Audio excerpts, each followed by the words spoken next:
Greetings, our dear children. We will continue with our story.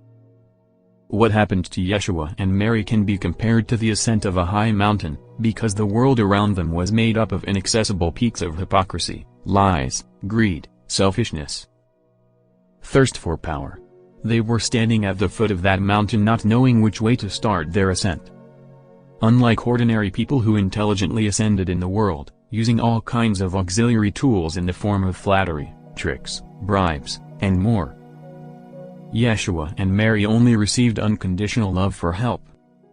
It is with this love that they had to change the world, bring it the principles of spirituality and different human values.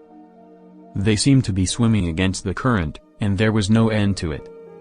Several years passed and Maria gave birth to a girl, who lit up their lives with infinite joy and happiness. But they missed their son, who had been abandoned in distant India, but after long reflection, they decided to return. They also needed to take a break from their tireless work of enlightening people. At that time, Yeshua had enough disciples, who were ready to follow him and impart divine knowledge to people. They saw how the life of Yeshua and Mary was happy and harmonious, full of love and trust in the world. They understood that the values they preached were not just pretty words, but a way of thinking with which life was shaped. They also understood that they really had a part of God in them. Yeshua blessed his disciples for the continuity of the work that he had started, and set out on the journey to India with Mary and her little girl. They not only wanted to see their beloved son, but they also wanted to breathe the air of India again, of this beautiful country that was very close to them in spirit. They decided to calmly think about their future, because they understood that the most difficult part of their path was in front of them. Until now, they had only taken the first step towards their goal, which was to generalize their teaching. For them it was important that people begin to think about the meaning of their existence, so that they could realize through practice that they should follow the laws of the universe. This is how they could completely change their lives, return to their origins, and become the God-men for whom they were created by the Creator. During those few years in Judea, they realized how difficult their task was and how few people were willing to listen to them. The vibrations of the people of the three-dimensional world were too weak, and the currents of light and love that Yeshua and Mary sent, broke the thickness of the negative energies that the consciousness of the people had fed for many centuries. Yeshua and Mary needed a break and time to reflect on their future actions. They embarked on this distant journey hoping to see from afar what they could not clearly perceive up close. As had always happened before in their lives, the higher powers led them to good people, whose caravan was leaving for India. Thus began the new cycle of their travels, which helped them to achieve a lot and to summarize what they had already done. The Second Coming of Christ Part 24. The encounter so expected at the end of the trip to India, which was already well known to our travelers and which took them a few months, they were again at the doors of the family home. The first person they saw was their beloved son, who looked at strangers with curiosity. A moment later, he smiled confidently and shyly approached them. It is not possible to put into words the feelings of both parents regarding their son who had grown considerably. They did not hide their tears, but the boy looked at them in surprise, not understanding why they were crying. Then her hostess appeared at the door, and at first she couldn't believe her eyes, her appearance was so unexpected. But then she finally realized that Yeshua and Mary were the ones standing in front of her, safe and sound. He saw that Maria had a girl in her arms and her joy had no limits. The first few days were spent with endless stories about how her son had grown up, his intelligence and joy, and the happiness he brought to the people around him. They told her that her mom and dad had been gone for a while, but would definitely be back. Now the boy was looking at them with apparent curiosity, as if trying to remember what they were like when they left. Maria kept her hands on the boy, hugging and kissing him constantly, as if she wanted to make up for the joy lost during the years that they had not been together. He was 4.5 years old, spoke very well, and told his parents funny stories about his life. Fortunately, Yeshua and Maria still remembered the dialect of this region, so their conversations gave them indescribable pleasure. It was one of the happiest moments of their lives, when the whole family came together and their dear benefactors, like them, were very happy for both of them.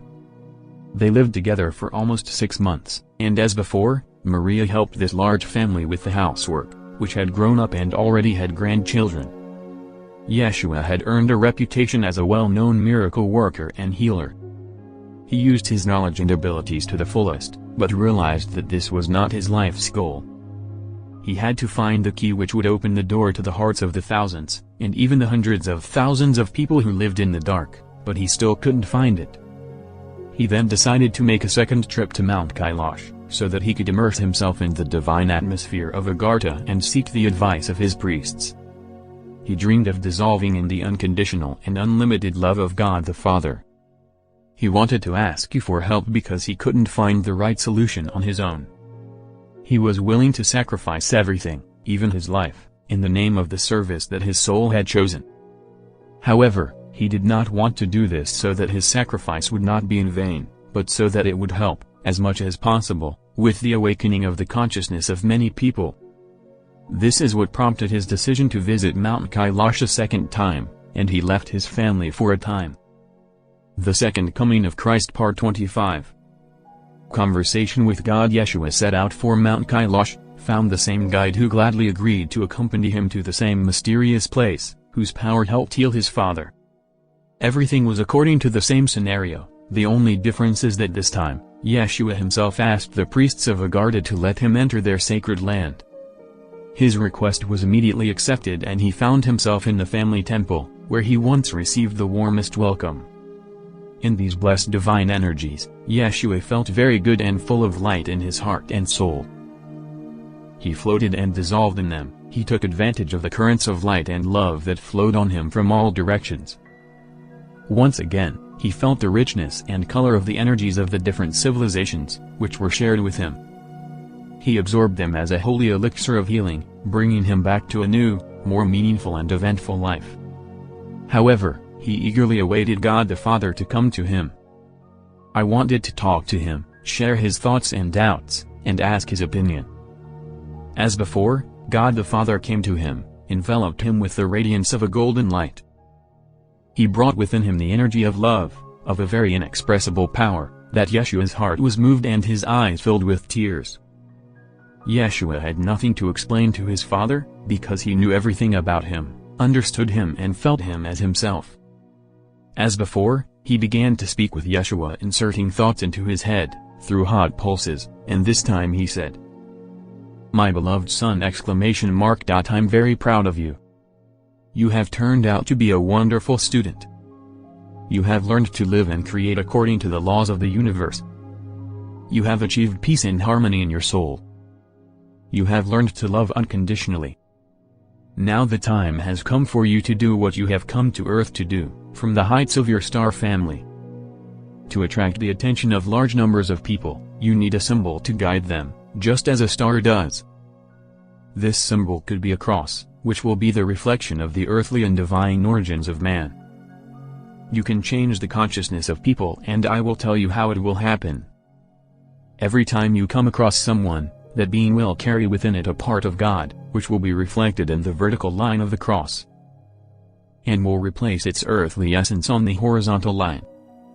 But for the symbol to absorb all the power of light and love, it is necessary to go through the rite of baptism, through which thousands and thousands of people will pass after you.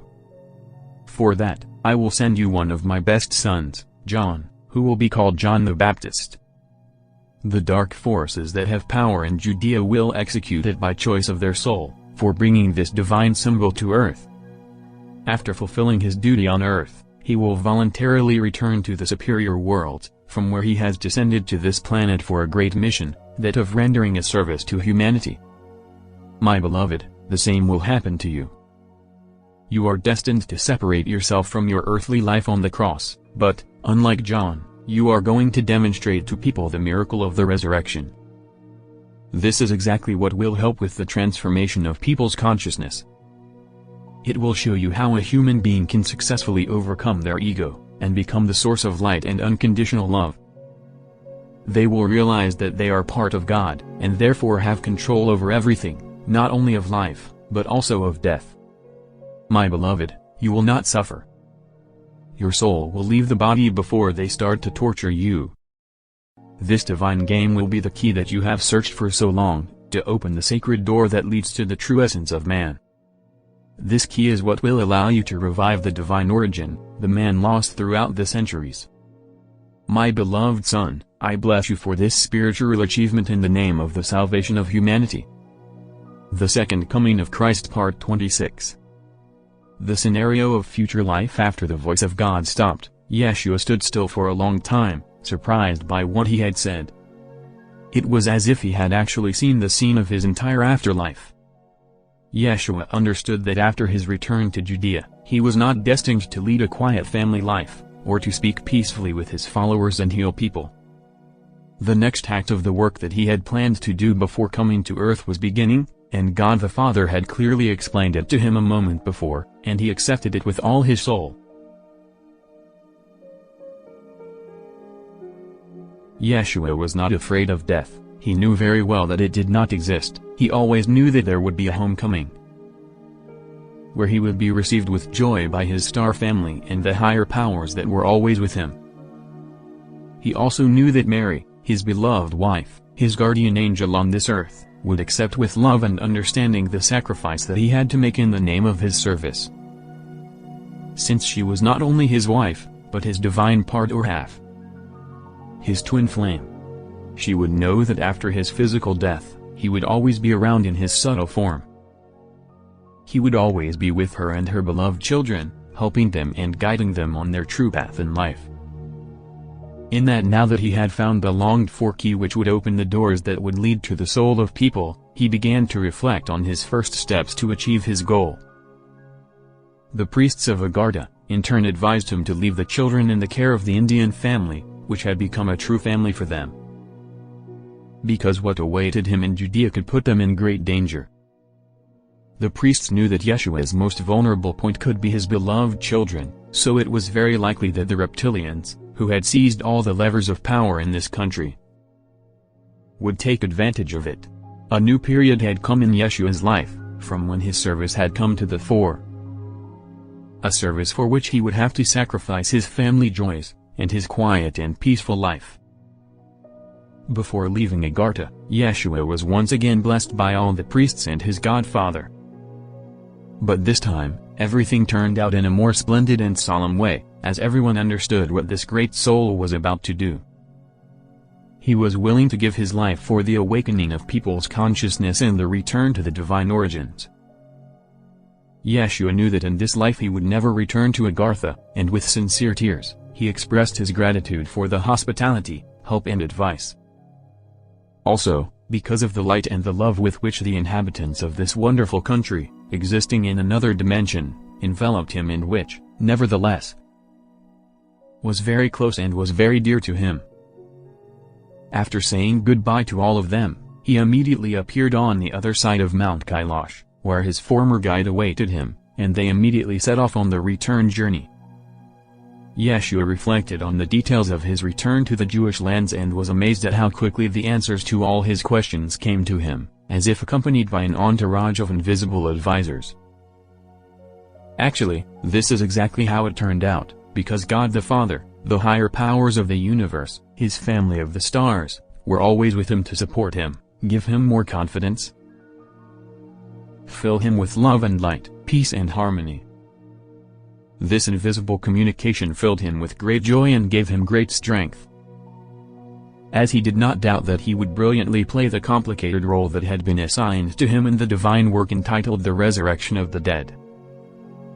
We are the Absolute Father and the Mother of the Universe. We love you without measure. We have spoken to you through Marta. The dissemination and circulation of this message are highly recommended.